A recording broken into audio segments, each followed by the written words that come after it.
आज हम बात करने जा रहे हैं यूपी वालों की सेहत के बारे में कि यूपी वालों की सेहत कैसे अच्छी रहेगी और उत्तर प्रदेश सरकार क्या कर रही है इसके लिए। अभी हाल ही में बजट पेश किया गया जिसके अंदर 27,000 करोड़ से ज्यादा हेल्थ को लिए दिया गया, लेकिन क्या यह काफी है या फिर जमीनी स्तर पर सच क्या है। जब यह बजट पेश किया जा रहा था तब विपक्ष से अखिलेश यादव ने कहा 65% तो खर्च ही नहीं हुआ अभी तक, सरकार नया बजट ले आई, ये आंखों में धूल झोंकने के समान है। अभी हाल ही में खबर आई है जिसमें कहा गया कि जनपदों को 100 करोड़ रुपए दिए गए थे खर्च करने के लिए, लेकिन बाबू अफसर सिर्फ 50% ही खर्च कर पाए हैं, जिसको लेकर एक जांच कमेटी बैठा दी गई है जिसमें लखनऊ की कमेटी जांच करेगी और अपनी रिपोर्ट देगी 21 फरवरी तक। आखिरकार क्या वजह है कि अफसर काम नहीं करना चाहते हैं या राजनीतिक कोई प्रेशर है उनके ऊपर जिसकी वजह से यूपी वालों की सेहत के साथ खिलवाड़ हो रहा है। अब इसकी जांच सरकार कमेटी करेगी। चुनाव हमारे सामने है, इससे पहले ये याद आया। इस चर्चा को आगे बढ़ाने से पहले एक रिपोर्ट देखते हैं, फिर आगे की बात करते हैं।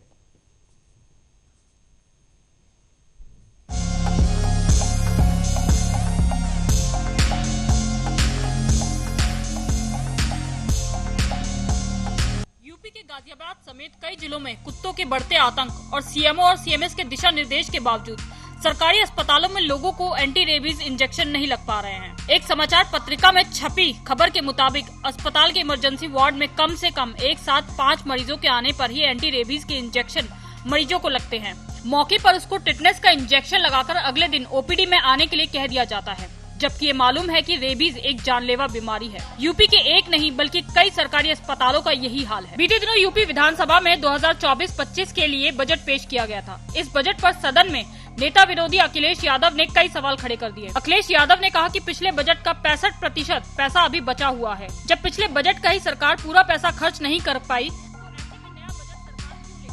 अखिलेश ने कहा कि इस सरकार का कोई विजन नहीं है। प्रदेश में डबल इंजन की सरकार तो है लेकिन उसका काम नहीं दिखता। पूर्व सीएम ने आंकड़ों का जिक्र करते हुए कहा कि राज्य की अर्थव्यवस्था की तुलना जब बाकी राज्यों से की जाती है तब यूपी का 18वां स्थान आता है। सरकार राज्य के अस्पतालों को पीपीपी मॉडल देना चाहती है, लेकिन अस्पताल की क्या स्थिति है वो खुद देखकर बता सकते हैं। वित्त मंत्री मुख्यमंत्री को सिर्फ गुमराह करते हैं। जो सरकार ये कहती कि गरीबों का इलाज हो रहा है, मुख्यमंत्री कोष से सबसे ज्यादा मदद मिल रही है। मैं केवल 3 हॉस्पिटल्स का बताता हूं लखनऊ के, और किसी भी अस्पताल में यहां पर जाकर के देख लें हालत क्या है। जो सरकार परमानेंट डायरेक्टर न दे पा रही हो, लोहिया इंस्टीट्यूट में अभी भी डायरेक्टर नहीं है, उसकी ओपीडी क्या है, 3,000 के लगभग मरीज प्रतिदिन आते हैं, न दवाई न इलाज न भर्ती न कुछ नहीं। लोग एक अस्पताल से प्राइवेट अस्पताल में जाना, दलालों के माध्यम से इस सरकार के लोग उन्हें प्राइवेट की तरफ भेज रहे हैं। पीजीआई के 2,000 ओपीडी, केजीएमयू की 8,000 ओपीडी। क्या इंतजाम, क्या इलाज, और क्या बजट में इतना इंतजाम है कि इतने लोग लखनऊ न आए, उनको जिले स्तर पर ही इलाज मिल जाए। और इस सरकार ने एक भी जिला अस्पताल ऐसा नहीं बनाया जिसमें गरीब का इलाज पूरा का पूरा हो जाए। अखिलेश यादव ने कहा कि अगर किसी योजना से किसी गरीब का लाभ हो जाए तो मैं उसके खिलाफ नहीं बोलता हूं। सरकार ने आयुष्मान योजना बनाई है, लेकिन अब उससे भी अच्छी योजना बननी चाहिए और सरकार को इस बारे में सोचना चाहिए जिससे गरीबों का उचित इलाज हो सके। ये सरकार लखनऊ से दिल्ली और दिल्ली से मुंबई तक मेडिकल कॉलेजों का प्रचार करती है, जबकि स्वास्थ्य क्षेत्र में सुधार करने वाले राज्यों की सूची में इसका नाम नहीं है। मौजूदा सरकार चाहती है कि लोग प्राइवेट अस्पतालों में अपना इलाज करवाएं। इसलिए ही तो सरकार स्वास्थ्य क्षेत्र के लिए अब की बार सरकार ने मात्र 100।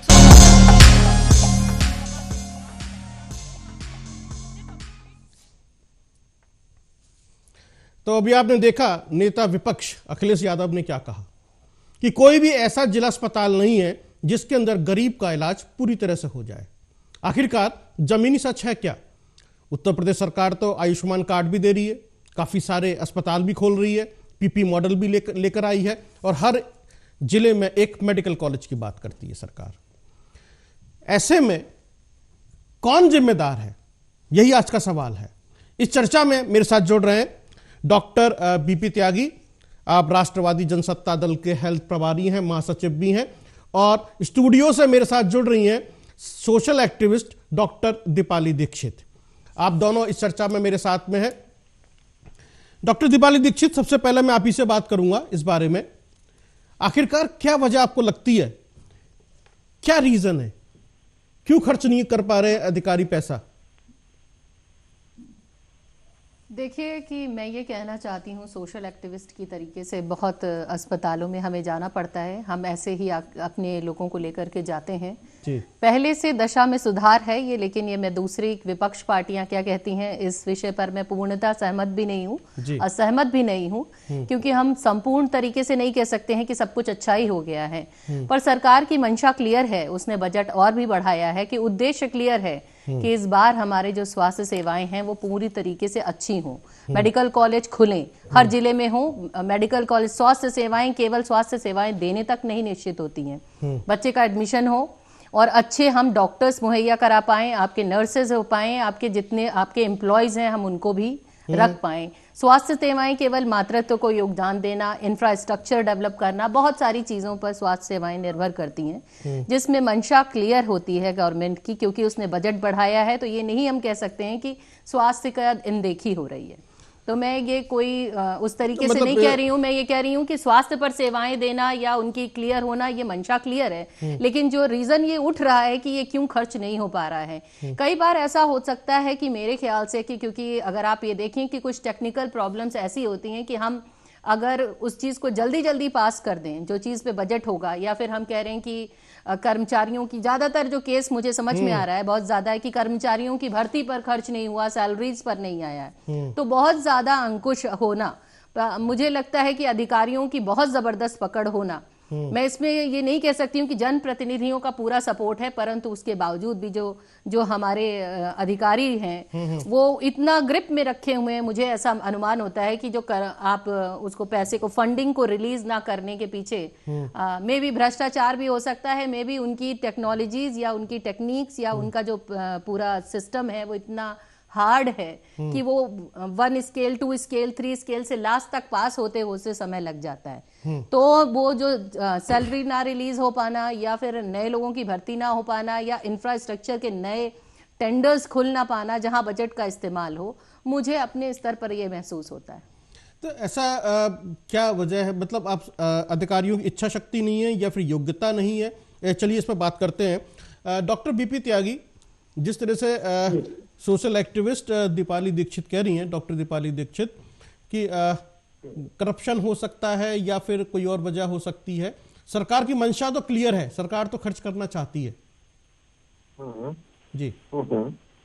नहीं, देखिए जो माननीय योगी जी ने बजट दिया है हेल्थ के लिए, वो एज पर फाइनेंस कमीशन वो आधा बजट है अभी जो दिया है, लेकिन पहला जो इनका बजट था गाजियाबाद के लिए मैं मान के चलूं तो 100 करोड़ था, जिसमें से 50 करोड़ अभी तक ये खर्च कर पाए हैं और 1 महीना बचा है। जब इनको ये बातें बताई जाती हैं तो इनके पास हल्दी के इम्प्लांट्स नहीं होते हैं, इनके पास रेबीज की वैक्सीन और सीरम नहीं होते हैं, इनके पास फ्रिज नहीं होते हैं, हीटर नहीं होते हैं, तो ये जो सब चीजें निकल के आती हैं और ये जितनी भी चीजें निकल के आई हैं, ये सब हमारे जो नेशनल न्यूज चैनल और अखबार हैं उनके थ्रू निकल के आ रही है। तो जब पूरा खर्च यहाँ पर नहीं पहुंचेगा और जो हमारी जनता है वो मारी मारी फिरेगी, उसको कोविड की वैक्सीन नहीं मिलेगी, कोविड का सीरम नहीं मिलेगा जो कि जानलेवा बीमारी थी, अभी जो रेबीज का उनको सीरम मिलना चाहिए वो नहीं मिल रहा है, तो ये सब जो परेशानियां आती हैं, ये जितने जनप्रतिनिधि हैं हमारे, उनको इस पे ध्यान देना चाहिए, अधिकारियों को बताना चाहिए, अपने अस्पतालों के राउंड करने चाहिए और जो कंसर्न ऑफिसर्स हैं उनको याद दिलाना चाहिए जी।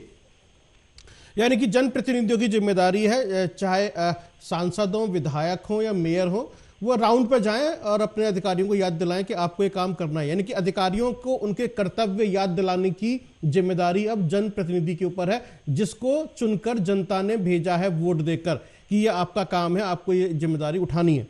इसका मतलब यही है ना डॉक्टर साहब?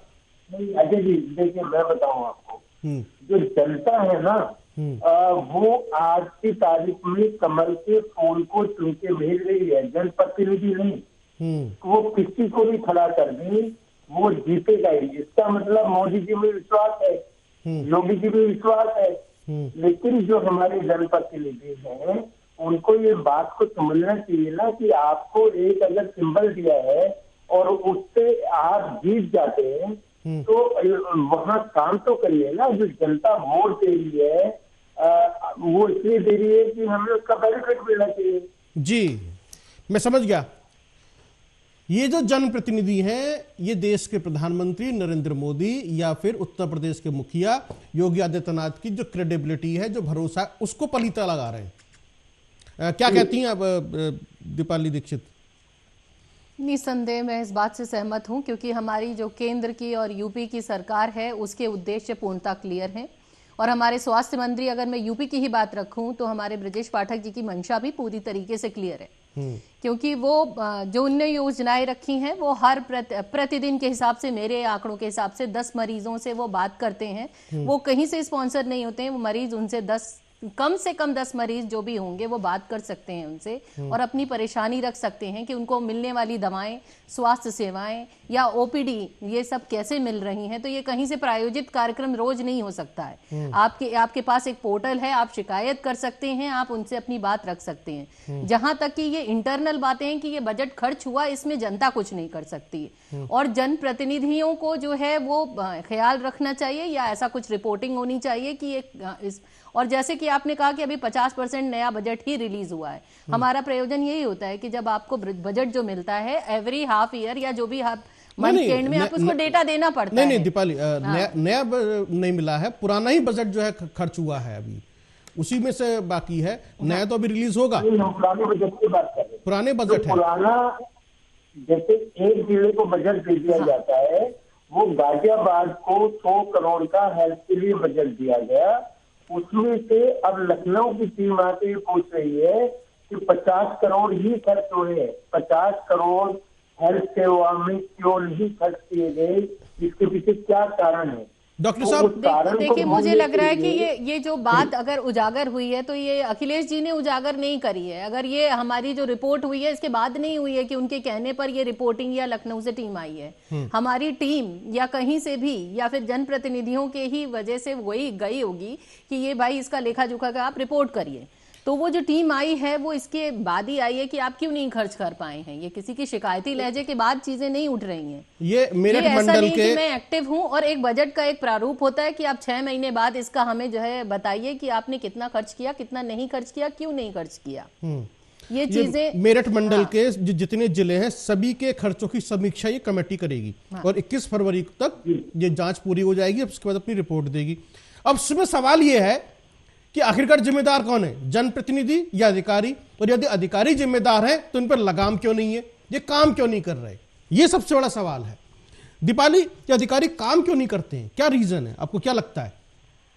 देखिए, मुझे जहां तक ये लगता है कि एक बहुत बड़ी तानाशाही अधिकारियों के पास ये होती जा रही है या हमेशा से एक रही है। आप ये समझ सकते हैं कि मेरा हमेशा से अपनी पर्सनल बेसिस पे ये मानना है कि अगर आपके एक सर्वोच्च पोस्ट पर आपका जो ये सिस्टम बना हुआ है कि हर सर्वोच्च पर केवल एक आईएएस ही बैठेगा, वो ना होकर के आप जिस विभाग के हों उस विभाग का व्यक्ति होना चाहिए। उसने उसकी पढ़ाई करी होती है, उसने उस विषय में पूरा जाना होता है। आप ये समझ लीजिए पूरी यूनिवर्सिटीज या कुछ भी कहीं आप इंजीनियरिंग में आ जाएंगे, फिर भी वो आपका औद्योगिक अगर देख रहा होगा तो कोई आईएएस होगा जिसने पूरे टाइम पढ़ाई हो सकता इतिहास की करी होगी। तो वो उस मुद्दे को नहीं समझ पाता है और तानाशाही, क्योंकि उसको जवाब देना पड़ता है उस डॉक्टरों को या उस इंजीनियर्स को, उस अधिकारी को जवाब देना होता है क्योंकि उसने एक एग्जाम पास कर लिया है और वो सर्वोच्च पद पर बैठा हुआ है। तो कहीं ना कहीं ये क्षुब्धता हो रही है जहां पर वो तानाशाही महसूस करते हैं और उनको बहुत जवाबदेही देनी पड़ती है। इसलिए सिस्टम से कई जगह रोकते हैं। जब वो सिस्टम को समझते नहीं है तो फाइलों को पास ऑन नहीं करते हैं। आप हायर लेवल पर अगर हम फाइल लेके गए, वो फिर कमी क्योंकि उन्हें समझ में नहीं आ रही हैं, उन्हें उसकी उपयोगिताएं कितनी हैं या उसकी बारीकियों को वो नहीं समझते हैं, तो फाइलें वहां से रिजेक्ट होती रहती हैं। तो हमारे जो टेंडर्स हैं, हमारी जो जहां खर्च होने चाहिए बजट या कोई भी स्कीम पारित होने में समय लगता है, जो मेरा अपना सोचना है कि एक ये बहुत बड़ी हमारे यहाँ विभीषिका है कि हम सर्वोच्च पदों पर, और उनके अंदर एक अहंकार का भाव है कि मैं कुछ भी करूं, मैं मेरे पास उससे योग्यता ज्यादा है। एक साइंटिस्ट जो जीवन सन्यासी की तरह व्यतीत करता है, लेकिन आपके सोच लीजिए CSIR या कहीं भी आपके सर्वोच्च पदों पे IAS होंगे। तो एक अहंकार पलता जा रहा है। इस पर निश्चित ही रूप से इस पर भी कुछ विचारणीय होना चाहिए कि एक पैरेलल चीजें होनी चाहिए जो अपने अपने क्षेत्रों में उच्च हों। जैसे मैं अगर अपने विश्वविद्यालय में बोलूं तो मैं ये पूरी तरीके से सहमत हूं कि एक VC जो होना चाहिए वो अध्यापन क्षेत्र से हो, और इसी प्रकार अगर डॉक्टर क्षेत्र में हो तो एक डॉक्टर ही होना चाहिए। CMO के बन जाने से ही चीज नहीं है, उसकी जवाबदेही किसको तय करनी है वो उस क्षेत्र में निपुण होना चाहिए जी। और इसके अंदर ये भी है कि अगर आपका कोई जनप्रतिनिधि है और यदि वो स्वास्थ्य मंत्री है तो एटलीस्ट कम से कम डॉक्टर तो हो, जिसे पता होगा। यदि हम कहें उत्तर प्रदेश सरकार में भारतीय जनता पार्टी से यदि डॉक्टर महेश शर्मा, एटलीस्ट उन्हें स्वास्थ्य मंत्री हो जाना चाहिए था। ये बेहतर, मैं मान सकती हूँ कि ये बेहतर हो सकता था, परंतु मैं इसमें ये नहीं कह सकती हूँ कि एक यही अंतिम है, क्योंकि स्वास्थ्य सेवाएं केवल डॉक्टर नहीं मुहैया कराता है। स्वास्थ्य के अंतर्गत बहुत सारी चीजें आती हैं। जो स्वास्थ्य बजट हमारा बनता है उसमें बहुत सारी चीजें होती हैं। एटलीस्ट उसका सामाजिक जीवन इस तरीके का होना चाहिए कि वो ये दर्द समझ पाए। तो इस तरीके का जीवन का बैकग्राउंड जरूर होना चाहिए। मैं ये चाहती हूँ कि हर एक प्रतिनिधि कम से कम सामाजिक जीवन में योगदान देता हो, जिस प्रकार से अमेरिका में भी होता है, यूरोप में भी होता है कि उसका सामाजिक जीवन अच्छा होना चाहिए। तो डेफिनेटली वो समाज के दर्द को समझने वाला होना चाहिए, ये मैं जरूर एग्री करती हूँ। और कि भाई जनप्रतिनिधि ऐसे होने चाहिए, वो जाकर के जाए और केवल आपका डिजिटल प्लेटफॉर्म पे ये सब चीजें ना चलें, आप आकर के सेवाएं औचक निरीक्षण करें। जैसे कि राजा वेश बदल के जाता था, तो कभी कभी आपको भी ये काम करना होगा कि मैं मंत्री नहीं हूं, मैं संतरी नहीं हूं, और नीचे की जो पूरी टीम आपकी काम कर रही है उस टीम को भी अधिकार देना चाहिए कि वो अनायास उस पर दबाव ना बना करके उनकी टीम निरीक्षण करे कि आप ये, और किसी को आप या तो मुहैया कराएं कि बजट के लिए भी आप देख सकते हैं या कितनी मिले औचक। आप किसी को, अब ये भी हो जाता है कि अगर आपने उनको दे दी हैं तो बहुत सारे बेजा फायदा उठाते हैं कि आप CMO पे दबाव बनाते हैं कि मेरा काम करिए। चलिए ठीक है, ये मुझे लगता है। डॉक्टर साहब आप सहमत हैं दीपाली जो कह रही है कि थोड़ा सा अधिकारियों की जो शिक्षा प्रणाली है या जो सर्वोच्च पद पर बैठा हुआ अधिकारी है उस पर थोड़ा सा सरकार को सोचना पड़ेगा कि क्या होना चाहिए। बात से मैं बिल्कुल सहमत हूँ, लेकिन उसके साथ साथ मैं ये बताना चाहता हूँ अपनी ओर से कि जो जनता चुन के भेजती है वो अधिकारियों को चुन के नहीं भेजती है। अधिकारी तो अपनी मेहनत करके IAS IPS CMO जो भी बनते हैं वो बनते हैं, लेकिन जो जनप्रतिनिधि होता है उसको जनता चुन के भेजती है कि वो हमारी सारी जो बेसिक फैसिलिटीज है, अच्छा एनवायरमेंट हमें दे, अच्छी एजुकेशन हमें दे, अच्छा स्वास्थ्य हमें दे। जितने भी जनप्रतिनिधि यहाँ से चुन के जाते हैं और जो माननीय मोदी जी और योगी जी में विश्वास रखते हैं, जो जनता, उनकी क्या गलती है। ये तो काम, मैं तो ये मानता हूँ कि जितने भी अधिकारी हैं अगर जनप्रतिनिधि उनसे बात करेंगे तो वो जरूर उनकी बात को मानेंगे। ऐसा हो नहीं सकता। हमने भी कितनी बार अधिकारियों को फोन किया है, वो फोन उठाते हैं, बात करते हैं, चीजों को समझते हैं। इवन जो CMO है उससे भी हम बात करते हैं, लेकिन जब कोई काम CMO के यहाँ से लखनऊ को रेफर हो जाता है और लखनऊ से महीनों तक अटका रहता है तो उसमें CMO क्या कर सकते हैं। वहां पे अधिकारी जो उनके पास अप्रूवल आना चाहिए वो नहीं आता। तो यहाँ कम से कम 50 अस्पताल ऐसे हैं गाजियाबाद में जो अभी तक हमारा जो कार्ड है आयुष्मान कार्ड, उस अखबारों में आ चुका है कि उसमें रजिस्टर्ड है, लेकिन लखनऊ से अप्रूवल नहीं आया अभी तक। जी, यानी कि लखनऊ की जो ब्यूरोक्रेसी है या अफसर है वहाँ का सिस्टम ठीक नहीं है। यहाँ से जो छोटे अधिकारी हैं वो अपना काम करते हैं, फाइल को आगे बढ़ा देते हैं, लेकिन फाइलें या चीजें लखनऊ जाके अटक जाती हैं। दीपाली, तो यानी कि कहीं ये पूरे सिस्टम के अंदर जो लूपहोल जो समझ में आ रहा है वो समझ में आ रहा है कि जो अधिकारी हैं ये सही ढंग से काम को नहीं कर रहे हैं।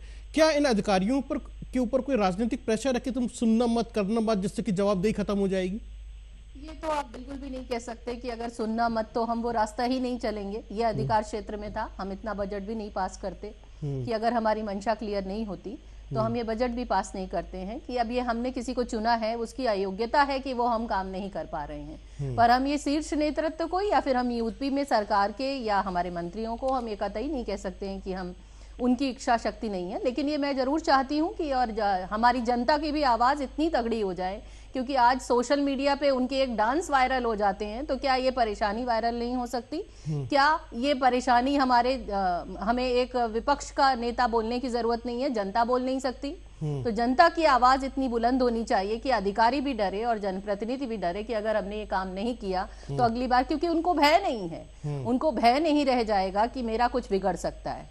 तो जनता की भागीदारी को मैं सुनिश्चित करना चाहती हूं कि आपके पास बहुत सारे प्लेटफॉर्म हैं, सोशल मीडिया के बहुत सारे प्लेटफॉर्म हैं, आप उसमें से आप, ऐसा मैं नहीं मानती हूं कि गरीबों को ये करना नहीं आता, कि जो लाचार हैं उनको फेसबुक ट्विटर करना नहीं आता है। तो मैं ये मानने को अब कतई राजी नहीं हूं कि इनको, ये जो गरीब हैं ये कैसे करेंगे। ये अपनी परेशानी एक शब्दों में लेकर के इसको वायरल कर सकते हैं, पर जनता का भी रवैया यही रहता है कि मेरा काम चल रहा है, मैं क्यों करूं? तो जब आपको ही नहीं अपनी चिंता है तो दुनिया क्यों करेगी? ये आपने एक बहुत बड़ा सवाल उठा दिया। हाँ। दीपाली दीक्षित, डॉक्टर साहब, बहुत बड़ा सवाल हो गया ये तो कि जो रोजमर्रा की जिंदगी है, रोजमर्रा की, नगर निगम, जीडीए या सरकारी अस्पताल या पुलिस चौकी, थाना, जो छोटे छोटे जिनसे एक आदमी का डेली वास्ता पड़ता है, चाहे सड़क पर हो या इधर उधर अफसरों में, उसको लगता है कि ये सिस्टम ऐसे ही काम करता रहेगा, हम कहीं भी जाएंगे हमें थोड़ा बहुत पैसा देना पड़ेगा, अपना काम निकालना पड़ेगा, हमें सुविधाएं पूरी मिली या नहीं मिली, ये सिस्टम ऐसे ही रहेगा। वो इसका हैबिचुअल हो गया है, इसीलिए ये बातें जो है एक आवाज नहीं बन पाती, और एक आवाज नहीं बनती तो एक प्लेटफॉर्म नहीं मिलता, जिसकी वजह से ये इस पर एक समाधान नहीं हो पाता, और जो सरकारी अफसर है वो अपनी मनमानी करता है। अब ये जो, इसके लिए तो जनता को जागना पड़ेगा, और जनता जागेगी कैसे? इसको जगाएंगे तो, जब तक जनता तभी जागेगी ना जब पॉलिटिशियन चाहेंगे कि जनता आवाज उठाएं, उनको आगे लेकर आए, उनको मोटिवेट करें, उनको आवाज दें, या फिर जनता खुद ही जागरूक हो जाए। तो कहां लगता है आपको जाकर कि जनता कब जागेगी, कैसे जागेगी, कैसे अपने इन मुद्दों को लेकर आवाज उठाएगी जनता कि हाँ हमें अच्छी स्वास्थ्य सेवाएं चाहिए, हमें अच्छे स्कूल चाहिए, टीचर क्यों नहीं आया, या फिर हमें आरटीओ ने ऐसा परेशान कर दिया, या हमारे साथ में ये दिक्कत हो गई, चाहे इनकम टैक्स हो, सेल टैक्स हो, या फिर नगर निगम के कर्मचारी काम नहीं करते, या सफाई, कोई भी अधिकारी काम नहीं करता, तो इसके लिए तो जनता को आवाज उठानी पड़ेगी। जनता आवाज उठाती क्यों नहीं है? उसने क्यों मान लिया कि ये सिस्टम ऐसा ही काम करेगा, और राजनीति होती है दूसरे मुद्दों पर, जिसकी वजह से लगता है कि नहीं ये मुद्दे गौण हो गए, अब दूसरे मुद्दों पर बात करते हैं। ये कब तक चलेगा, कैसे होगा, कैसे आवाज बनेगी? देखिए, मैं बताता हूँ अजय जी कि जो ये आवाज बनी है, ये जो हम जैसे सोशल एक्टिविस्ट हैं, जैसे डॉक्टर साहब हैं, हम उनकी आवाज बढ़ सकते हैं, क्योंकि जो जिस जनता की हम बात कर रहे हैं उनके पास जो मोबाइल फोन है वो भी सुनने और करने वाले हैं, 1000 रुपए वाले, वो सोशल मीडिया के टच में नहीं रहते हैं। अगर सोशल मीडिया के टच में नहीं होंगे या उनके पास अच्छे अगर फोन होंगे, तो वो फिर वैक्सीन के लिए, जो ये अपनी रेबीज की वैक्सीन है, सरकारी अस्पताल में क्यों लेके जाएंगे? वो अपनी 300 रुपए की वैक्सीन लगवा लेंगे। लेकिन सरकारी अस्पताल में जाने वाला जो मरीज है वो वही मरीज है जिसके पास 1000 रुपए वाले फोन है, वो सोशल मीडिया से हटा हुआ है, और वो चाहता है कि हमें जो सुविधाएं माननीय मोदी जी ने दी हैं वो मिलनी चाहिए। हमें साफ सुथरा शहर मिलना चाहिए, अच्छे पार्क मिलने चाहिए उनके बच्चों को खेलने के लिए, अच्छे स्कूल होने चाहिए उनकी एजुकेशन के लिए। तो जो हम लोग जितने सोशल एक्टिविस्ट हैं वो उनकी आवाज बने, अवेयरनेस पहुंचाएं हर बीमारी के बारे में, ये बीमारी ऐसे फैलती है, इतनी खतरनाक होती है, एजुकेशन के बारे में बताएं कि बच्चों को कैसे पढ़ाना है, क्या करना है, और उसके साथ साथ हम उनकी आवाज बनके जन प्रतिनिधियों को खरोचे, बोले उनको कि तुम यहाँ क्यों आए हो, इसलिए तुम्हें भेजा है कि तुम काम नहीं करोगे, तुम सिर्फ एक, अगर तुम्हें सिंबल मिल जाता है उससे जीत जाते हो, तो इसका मतलब ये नहीं है, वो खुद ये कहते हैं कि आप जाइए अपनी अपनी कॉन्स्टिट्यूंसी में काम करिए। तो कॉन्स्टिट्यूंसी में काम करने का मतलब क्या होता है? ये मतलब नहीं होता है कि आप अपने ऑफिस में बैठ के अपने दोस्तों के साथ गप मार के नहीं, और एक दो अखबार में कभी किसी कहीं प्रोग्राम में चले गए तो उनके फोटो निकलवा दें। ये जमीनी स्तर पर कोई काम नहीं हो रहा है। अगर हमारे पीएम ये इंडिकेट करते हैं कि भाई साफ सुथरा कोई बीच होना चाहिए, तो इसका मतलब ये तो नहीं है कि वो यहाँ के सड़कों पे झाड़ू लगाएंगे, हमारे पार्क पे झाड़ू लगाएंगे। तो ये तो नहीं, आपकी बात एकदम सही है कि आपकी बात एकदम सही है कि यदि जो गरीब आदमी है जिसकी तनख्वाह मुश्किल से महज 15,000 रुपये या 20,000 रुपये है, वही जाता है सरकारी अस्पताल में, उसके बाद प्राइवेट अस्पतालों की फीस देने के लिए पैसे नहीं है या वो दवाइयाँ खरीदने के लिए पैसे नहीं है, इसीलिए जेनेरिक मेडिसिन के स्टोर खोले गए कि भाई आपको सस्ती दवाइयाँ यहाँ के मिलेंगी। अब सरकारी अस्पताल का डॉक्टर ही कहते हैं कि ये दवाइयाँ बाहर मेडिकल स्टोर से ले लो या टेस्ट बाहर से करा लो। तो ये जो सिस्टम है, कभी दवाइयाँ का ना होना या सीरम का ना होना या इंजेक्शंस का ना होना, मशीनों का काम ना करना या एम्बुलेंस का ना होना, स्ट्रेचर का ना होना या अस्पताल से डॉक्टर्स का नदारद हो जाना, ये बताता है कि मनमानी चल रही है। और इसको लेकर जो गरीब आदमी है वो हमेशा चुनता अपने नेता कि भाई हमारी लड़ाई ये व्यक्ति लड़ेगा, एक अपना हीरो चुनता है और डेमोक्रेसी में एक नेता चुनता है। तो ये नेता है, ये कहां गया? नेता तो जो है फोटो खिंचवा रहा है, स्टेज पे खड़ा हुआ है, उसको अवार्ड मिल रहा है और फीता काट रहा है। जब वो फीता काटेगा, फोटो खिंचवाएगा, वहां खड़ा हो जाएगा और अपने अपने वीआईपी बना लेगा 5-6 बाउंसरों को लेकर कि उससे बड़ा कोई वीआईपी नहीं है। तो फिर वो गरीब आदमी जाएगा कहां? कहेगा ठीक है, सिस्टम ऐसी है, ऐसी चलेगा, ऐसे ही काम करेगा, हमें यही मिलना था, ये हमारे भाग्य में है, यही हमारी नियति है। उसके बाद यही सब कुछ होता आ रहा है पिछले लगभग 75 सालों से, तो यही होता आएगा।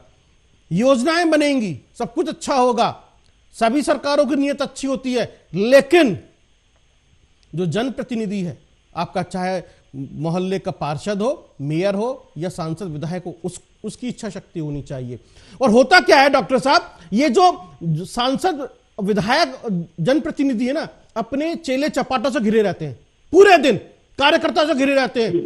ये उन्हीं से सुनते हैं, उन्हीं से समझते हैं, उसके अकॉर्डिंग काम करते हैं और ये उसमें फंस कर जाते हैं। यदि जनसभा भी होती है, मीटिंग भी होती है कि आज सांसद महोदय लोगों से वार्तालाप करेंगे, तो वहां पर सिर्फ कार्यकर्ता होते हैं, आम जनमानस नहीं होता। आम जनमानस की सुनेंगे तभी तो कुछ हल निकलेगा। क्यों दीपाली दीक्षित? देखिए, ये मैं एक बंदे पर छोड़ नहीं सकती हूँ इस चीज के लिए। जहां तक कि ये बात है, मैं अभी ये ध्यान आकर्षित कर रही हूँ, आपके यहाँ चल रहा होगा ये न्यूज चल रही है, तो मैं ये बताना चाह रही हूँ कि ये आप सदन में बोल रहे हैं, क्या आपकी अपनी टीम नहीं है? किस भरोसे आप लड़ने जा रहे हैं? क्या विपक्ष का ये मुद्दा केवल वहीं पर चिल्लाने भर का है? क्या आप जमीन पर कार्य करने से किसने रोका है? आप ये परेशानियां आप जनता में क्यों नहीं आते हैं? भाई सरकार है, सरकार के आदमी है, मनमानी करेंगे, रोकने वाले आप हैं विपक्ष का झंडा लेकर के, आप भी काम नहीं कर रहे हैं। तो आपको भी हक नहीं बनता है चिल्लाने का कि खाली वहीं पे आप भी काम नहीं कर रहे हैं। हम सामाजिक कार्यकर्ता काम करते हैं। और मैं ये गाजियाबाद का मुद्दा है, गाजियाबाद में तो पार्षद लेवल तक लोग हैं, यहाँ तो चलिए सांसद विधायक हैं खाली, अगर आप ये देख लीजिए नोएडा में अगर आप देख रहे हैं, नोएडा में है या फिर बुलंदशहर मेरठ में, हर जगह सांसद आपके पार्षद हैं, यानी जमीनी स्तर तक की जनप्रतिनिधि भी हैं आपके।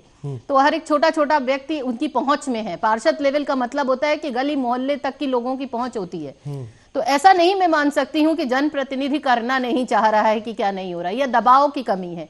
एक आपकी एक और चीजें निकल के आ रही है कि जो एक ये निरंकुश हो रहे हैं, ये लिप्सा और संवेदनहीनता लोगों के अंदर, वो जनप्रतिनिधि हो चाहे जनता हो, कि हम उन लोगों से मतलब नहीं रखना चाहते जो हमें वोटर के दिन केवल वोट करते हैं, बस उनसे उसके बाद हम कोई सरोकार नहीं रखना चाहते, वो विपक्ष हो या पक्ष हो। मेरा ये कहना है। अगर ये नेता हमारे अखिलेश यादव जी वहां चिल्ला रहे हैं, तो क्या इन्होंने कोई टीम नोएडा गाजियाबाद में नहीं बनाई है जो ये मुद्दे देख पा रही है? तो मैं उंगली उठाने का हक तो तब तक नहीं रखती हूँ जब तक कि मेरे बंदे भी, भाई इनके भी काम ना सुन रहे हो तो मैं बताऊं, इनके बंदों के पास या इनके काम नहीं हो रहे हैं, तो हर कोई अपनी जिम्मेदारी नहीं उठा रहा है। यानी कि जिले की जो, मुझे यहां तक की ये लग रही है नहीं, जिले की और पैसे की लिप्सा, और जो आप ये कह रही हैं कि वो कह रहे हैं कि 4 वो लेकर के चलते हैं और हमारी उनकी पहुंच यहां से दूर हो गई है, चाहे यहाँ के विधायक हों, उनसे लोगों के मन में ये आ जाता है कि ये व्यक्ति बेकार है, इससे कहने से कोई फायदा नहीं है। बिल्कुल। तो इस तरीके के लोग होते हैं, तो अब हम छोड़ देते हैं। तो क्यों नहीं इस बात का फायदा विपक्ष लेता है? फायदा ही मैं कहूंगी कि भाई उनको चुनाव वाले दिन ही क्यों करना है? क्यों नहीं वो एक समाज सेवक की तरह आते हैं? क्यों वो एक लड़ने के लिए खाली आ रहे हैं? तो इस बात का वो फायदा ले रही है, जो आपके जनप्रतिनिधि आपको चुन के आ रहे हैं, तो वो फायदा ले रही है। बहुत अच्छी बात की आपने कि विपक्ष को एक समाज सेवक के रूप में आना पड़ेगा, लोगों के बीच में जाना पड़ेगा।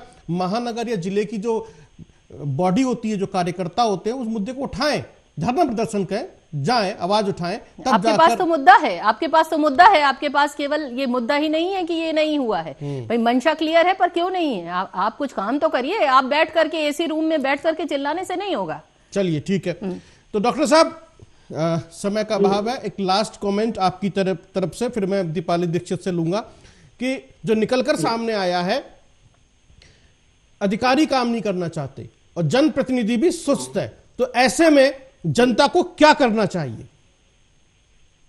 वो देखिए, मैं तो ये जानता हूँ कि जब हमारे ऊपर वाला लेवल अच्छे से काम कर रहा है जी, मैं तो अपोजिशन में हूँ, आपको तो पता है, राष्ट्रीय जनता दल है, बिल्कुल बिल्कुल अपोजिशन में हूँ। और उसके बाद जब यहाँ पर रेबीज की वैक्सीन नहीं मिली है, तो मैंने अपने अस्पताल को 24 आवर्स रेबीज की सर्विस के लिए खोल दिया है कि अगर किसी को सरकारी अस्पताल में नहीं मिलता है रेबीज, तो वो मेरे अस्पताल में 24 घंटे आए और लगवाए। तो अपोजिशन के जनप्रतिनिधि तो काम कर रहे हैं। आप जैसे हम यहाँ इस शहर में कर रहे हैं, कोई दूसरे शहर में कर रहा होगा, लेकिन कुछ जनप्रतिनिधि अपोजिशन के भी ऐसे हैं जो मात्र चिल्लाते हैं, लेकिन कुछ जनप्रतिनिधि ऐसे हैं जो चिल्लाते भी हैं और उस काम को करते भी। हम चिल्लाते भी हैं और हम ये रेबीज का इम्यूनाइजेशन के लिए हमने बोला है कि अगर वहां नहीं मिलेगा, मेरे पास आइए और सर्विस लीजिए। हमने ब्लड बैंक खोला है, अगर जो ब्लड की दिक्कत है तो हमारे पास आए और ले जाए। तो कुछ जनप्रतिनिधि जो दिल से कर रहे हैं, उनको तो जनता सम्मान देगी, सम्मानजनक मोड से देखेगी। तो यही तो हम चाहते हैं कि उनकी इमेज ना खराब हो, जो ऑलरेडी बनते आ रहे हैं जनप्रतिनिधि। ठीक है, डॉक्टर दीपाली दीक्षित, क्या होना चाहिए? मैं एक बात ये कहना चाहती हूँ कि एक संवेदनाएं आपको पैदा करनी होंगी, सभी का सामूहिक प्रयास होगा तो कोई भी जो दिक्कत आएगी, कोई भी हमारे बीच में होगा तो हम किसी भी परेशानियों से बाहर हो जाएंगे। एक सामूहिक संवेदनाएं प्रयास का परिणाम होगा कि हम बेहतरी की तरफ जा सकते हैं, ना कि केवल एक उंगली उठाना। जी, जवाब देना पड़ेगा हमें, जो हमने बातचीत की और समझ में आया कि जनता को ही जागरूक होना पड़ेगा, आवाज उठानी पड़ेगी, तभी जाकर ये जो करप्टेड अधिकारी हैं या फिर जो अधिकारियों की इच्छा शक्ति खत्म हो गई है कि काम नहीं करना है और सुनना नहीं है, जिसकी वजह से इस तरह के हालात बनते हैं और आप नियति मान लेते हैं कि हमारे साथ तो ऐसा ही होगा। तो ये नियति नहीं है, ये आपकी लापरवाही है। बहुत बहुत धन्यवाद इस चर्चा में बने रहने के लिए डॉक्टर बीपी त्यागी, राष्ट्रवादी जनसत्ता दल से, और social activist doctor Deepali Dixit का। देश दुनिया की तमाम जानकारी के लिए, खबरों के लिए बने रहिए आप हमारे साथ, यानी कि आर्या न्यूज के साथ।